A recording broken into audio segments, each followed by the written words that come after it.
That's great. With a lot of what ZETA is working on, and even this conversation we've already had today, a big kind of theme is around domestic manufacturing and production.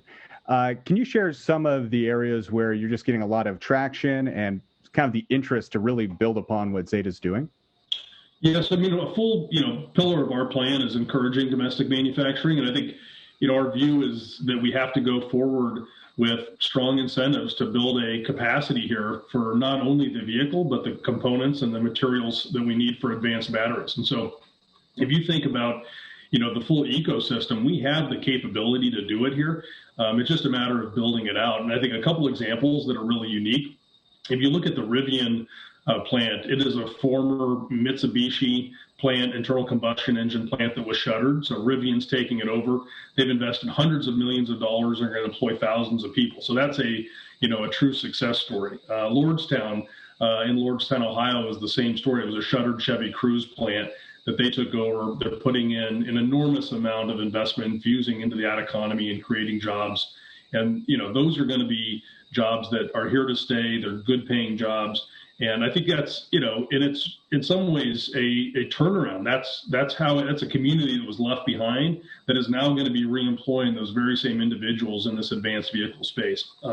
The other thing I think, you're implying on the domestic side is materials. And so we actually have in the Carolinas and in Nevada a host of lithium plays. And so that's an important part of the future.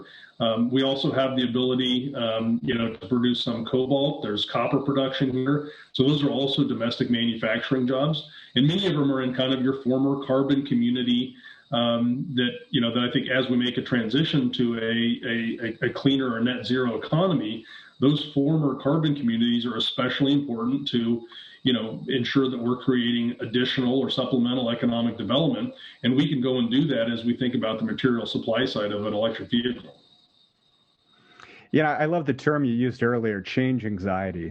So to kind of play on the inverse of what you discussed, can you share some of the, maybe some of the road bumps you're running into, but are able to kind of bring people along? Or what are some of the challenges that ZETA is seeing and pushback maybe from the traditional combustion engine and fossil fuel industries? Well, I mean, so there's a direct assault that's occurring right now. The American Petroleum Institute and the Petroleum Marketers Association, they've created a group called the Transportation Fairness Alliance. It is a totally DC named outfit and front group, but their goal is to go and slander EVs and utilities and charging companies. And so, we have to be out there on the playing field and fight back against some of the false narratives and kind of poll tested talking points that are out there. And, breaking through that, it's a little easier when you're on the right side of the issue, but being under-resourced and outgunned certainly makes it a challenge. But the more that we can go out there and actually tell the story of, whether it's the consumer benefits, the public health benefits, the decarbonization, the job creation, the American competitiveness, these are all things that are part of the future and are part of the transition that we're going to make. But, it's about going and engaging with those communities and making sure that they see electric vehicles as right for them and their family and for the local economy. Yeah, and I think those are all great points to call out. And for people listening to this, what recommendations do you have to either get involved with ZETA, or do you think just on the kind of like in a grassroots way that they can make the biggest impact to help with some of these current issues?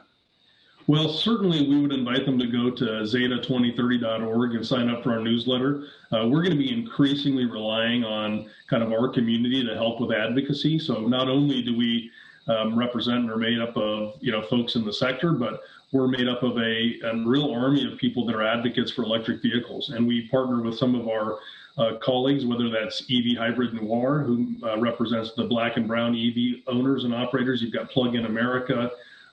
You've got a host of other groups that we're constantly engaging with and strategizing on how to advance electrification. And so, if folks are interested, we would gladly have them enlist and be part of the advocacy campaign. Thanks for joining us.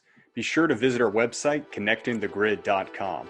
There you can listen to our podcasts, contact us about sponsorship, or even be a guest on Grid Connections. While you're at it, if you found value in this show, we'd appreciate a positive rating on your favorite podcast or video streaming service. Or if you'd simply tell a friend about this show, that would help us out a lot too. Thank you again, and I look forward to us learning more together soon.